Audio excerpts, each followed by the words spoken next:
Show में celebrate करेंगे king Kohli के इंटरनेशनल क्रिकेट में बेमिसाल 16 साल। Obviously, I was nervous, and I didn't have much idea of opening at that level. Obviously, it was first time for me, so I was just trying to adopt to it, and it didn't turn out well for me.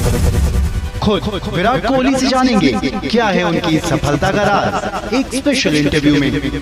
I think betterment की तरफ मैं जाने की कोशिश करता हूँ रोज, so that is a better word to use, and yes, performance obviously becomes a by product, क्योंकि आपका mindset है कि मैं यहाँ से टीम को कैसे जिता सकता हूँ, ये मुझे बेहतर प्लेयर बनाएगा। कैसे कोहली करते हैं मैन इन ब्लूज को इंस्पायर, जानेंगे टीम इंडिया के सुपरस्टार से। His hunger and his passion is unmatchable. Every time you see him, he comes out with different energy all the time. और कोहली दिल से सेगमेंट में जानेंगे कौन करता है विराट को इंस्पायर। पूरी दुनिया आपसे इंस्पायर होती है, आप किससे इंस्पायर होते हैं और क्यों? मैं अपनी वाइफ से इंस्पायर होता हूँ, अनुष्का से।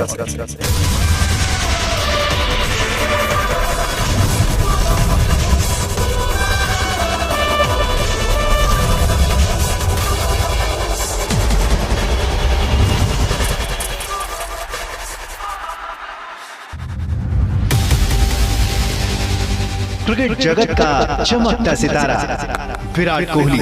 एक ऐसा खेल जहां आंकड़े कई मायनों में खिलाड़ी का कद तय करते हैं। इंटरनेशनल क्रिकेट में कोहली के आंकड़े उनके कद को, विराट और उनकी चमक को और तेजस्वी बनाते हैं। फॉलो द ब्लूज के स्पेशल एपिसोड में आज हम सेलिब्रेट कर रहे हैं इंटरनेशनल क्रिकेट में विराट के 16 सालों को।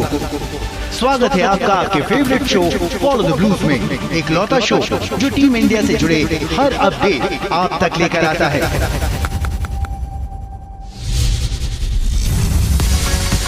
18 अगस्त 2008 वो साल जब विराट ने श्रीलंका के खिलाफ इंटरनेशनल डेब्यू किया था। बीते 16 सालों में विराट ने क्रिकेट की हर रिकॉर्ड बुक में अपना नाम दर्ज करवाया। चलिए आपको ले चलते हैं डाउन द मेमोरी लेन, जब विराट ने किया था अपना international debut.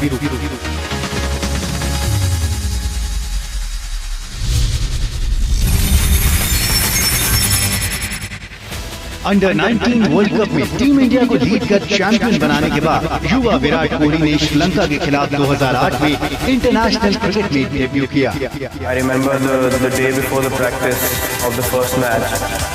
Viru Bhai was fielding on the boundary and he twisted his ankle stepping on the rope. So, Dhoni Bhai came up to me and he asked me, will you open? And I told him yes, I will open because I wanted to play. 19 साल के विराट कोहली ने गौतम गंभीर के साथ team India के लिए open किया। गंभीर उस समय इंटरनेशनल क्रिकेट के बेस्ट ओपनर्स में गिने जाते थे। विराट उस मैच में सिर्फ 12 रन बना पाए, जो ड्रीम डेब्यू तो कतई नहीं था। Obviously, I was nervous, and I didn't have much idea of opening at that level. Obviously, it was first time for me, so I was just trying to adopt to it, and it didn't turn out well for me. मगर दिल्ली के इस लड़के ने अपनी डेरे और सीखने की ललक से टीममेट्स और सीनियर्स का दिल जीता। श्रीलंका में जब उनका डेब्यू हुआ था और जब पहला वनडे खेले थे तो मुझे याद है कि जल्दी आउट हो गए थे, लेकिन जिस तरीके से नेट में बल्लेबाजी करते थे ये पता था कि अगर वो एक ऐसा खिलाड़ी है जो लंबे समय तक देश के लिए खेलेगा, और इतना टैलेंट था उनके पास कि सिर्फ मैटर ऑफ टाइम था कि जो वो कर रहे हैं उसमें कोई सरप्राइज नहीं है। बढ़िया खिलाड़ी, एक बढ़िया एटीट्यूड और एक बढ़िया टेम्परामेंट भी, कि जानते थे कि किस तरीके से लड़के अपनी टीम को मैच जिताने हैं। जब वो शुरू में भी जब टीम में आए तो जिस तरीके से वो मैचेस जिताते थे अपनी टीम को, वो सबसे बड़ा आई थिंक पॉजिटिव था उनके इंटायर क्रिकेटिंग करियर में। 2008 में डेब्यू करने के बाद विराट ने मैच दर मैच अपने टैलेंट, जुनून और कभी न हार मानने के जज्बे के बल पर दुनिया भर में अपना लोहा मनवाया। विराट के नाम है 80 इंटरनेशनल छक्के। विराट के बल्ले से निकले 8,848 टेस्ट रन, वनडे में 13,906 रन और टी20 इंटरनेशनल में 4,188 रन।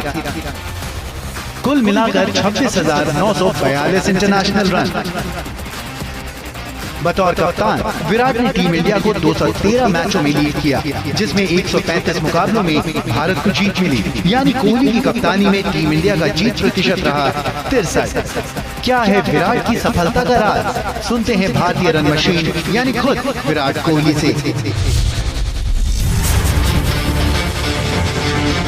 यही कोशिश करी कि मैं बेहतर कैसे हो सकता हूँ हर दिन, हर प्रैक्टिस सेशन में, हर साल, हर सीज़न। तो उसी की वजह से मुझे हेल्प हुई है इतने समय तक खेलने के लिए और परफॉर्मेंस देने के लिए भी टीम को।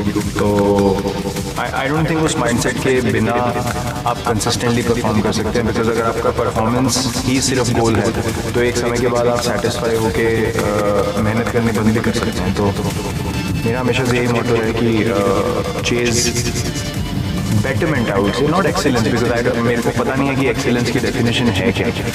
उसका कोई लिमिट नहीं है, उसकी कोई एक सेट अचीवमेंट नहीं है कि आप जब यहाँ पहुँच जाएंगे तो आपने एक्सीलेंस अचीव कर ली। आई थिंक बेटरमेंट की तरफ मैं जाने की कोशिश करता हूँ रोज़। So that is a better word to use. And yes, performance obviously becomes a by product, क्योंकि आपका माइंडसेट है कि मैं यहाँ से टीम को कैसे जिता सकता हूँ, ये मुझे बेहतर प्लेयर बनाएगा या ये टीम को बेहतर पोजीशन में डालेगी अगर मैं आप परफॉर्मेंस करूँगा। तो मेरा हमेशा से ही माइंडसेट है। अब बारी है मैन इन ब्लूज की। उनसे सुनते हैं कि वो क्या सोचते हैं किंग कोहली के बारे में। His hunger and his passion is unmatchable. Every time you see him, he comes out with different energy all the time. I really envy Virat's energy levels on the field and off it. And I think that energy that he infuses on the field really rubs off on people. One thing that you can stand up tall and say at the top, I can say at the top of my voice, is the kind of culture he's brought into the team. In terms of making each one of us realize how each one's fitness parameter is so important. I can never aspire to be a Virat Kohli on the field or on the gym or whatever it is, but I can be the best version of myself, which is something that he has made everyone realize in the team. Virat मतलब obviously मैं उसके साथ 19 से खेला हूँ, तो वो बहुत ही मतलब मैंने पहले भी कई इंटरव्यू में बोला था कि वो कोई भी मैच हो, चाहे लीग फेज हो या नॉकआउट हो या फाइनल मैच हो, वो हमेशा वो मैच को वो सीरियस इतना मतलब इतना एनर्जी से खेलता है कि उसके लिए हर एक मैच इम्पोर्टेंट है। तो उसको देख के हम लोग का भी एनर्जी मतलब हाई रहता है कि वो इतना मेहनत कर रहा है फील्डिंग में, वो डाइव मारता है, रन बचाता है, तो उस हिसाब से सभी का मॉरल बूस्ट होता है। तो एज ए प्लेयर मैं मतलब विराट को देखता हूँ कि वो टीम का जो एनर्जी है वो बहुत ही हाई रहता है, चाहे वो बैटिंग ड्रेसिंग रूम में हो, बैटिंग में भी हो तो बात भी पॉजिटिव करता है, फील्डिंग में भी पॉजिटिव बात करता है। With Virat is the same, the energy, the passion he brings in, and there's been no better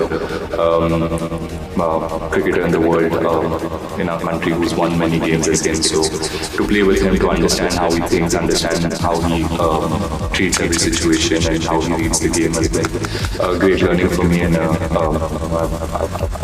enjoyed doing that. In fact, I think when Virat eats, right, when you see him eat in a breakfast table or in a lunch table or in a dinner table, you can see what you eat is what you turn into, right? So you can see that, and that is a culture that will be a long-lasting legacy in India. Right? So many things that he brings, to the table, to the team. His experience. I mean, so many games he's played for India. You cannot just go and buy those games in the market. It happens through the struggles, through the tough situations.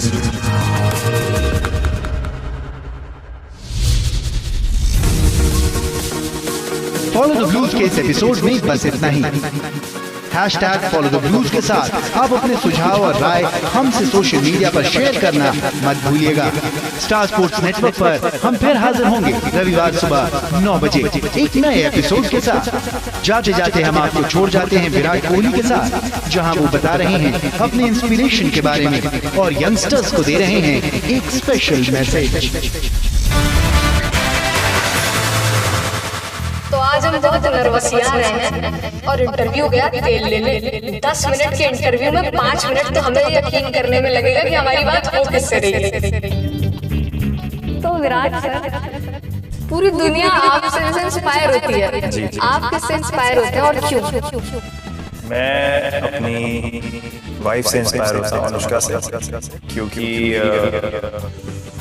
वो उनकी जो क्षमता है सही काम करके उस पर डटे रहने की, वो मुझे बहुत इंस्पिरेशनल लगती है और मैंने उनसे वो चीज़ सीखी है जो कि सबसे ज़्यादा ज़रूरी है और उनमें बहुत ज़्यादा स्ट्रेंथ है जो कि मुझे बहुत इंस्पायर करता है।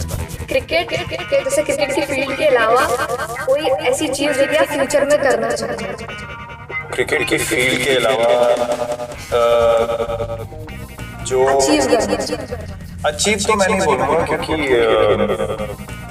ऐसी कोई अचीवमेंट के बारे में तो मैं नहीं सोचता हूँ, लेकिन हम लोग जो हमारी पोजीशन है, सिचुएशन है, उसके थ्रू हम जितने लोगों की मदद कर सके फ्यूचर हम लोगों का वही गोल है और कोई अचीवमेंट ऐसे हमारे कोई साइड में नहीं।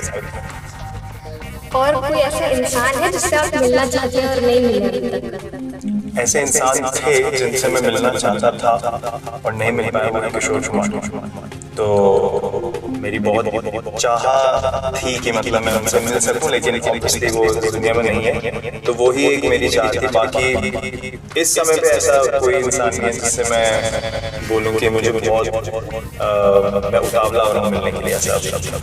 आप हमें या हमारी उम्र के और लोगों को क्या एडवाइस देते? मैं आपको या आपकी उम्र के और लोगों को ये एडवाइस दूंगा कि जो काम कर रहे हो दिल से करो। अगर उसको गलत इंटेंशन के साथ करोगे और गलत अचीवमेंट के साथ करोगे तो काम कभी सक्सेसफुल नहीं होगा। अगर जिस काम में हो उसमें पूरे इन्वॉल्व होके करोगे तो उसका नतीजा बहुत अच्छा होगा और ऊपर वाला भी आपका ठीक है। हमें बहुत अच्छा लगा आज आपसे बात करके और समाज में मेरी इज्जत बढ़ जाएगी अब। तो thank you so much sir. Pleasure. Nice.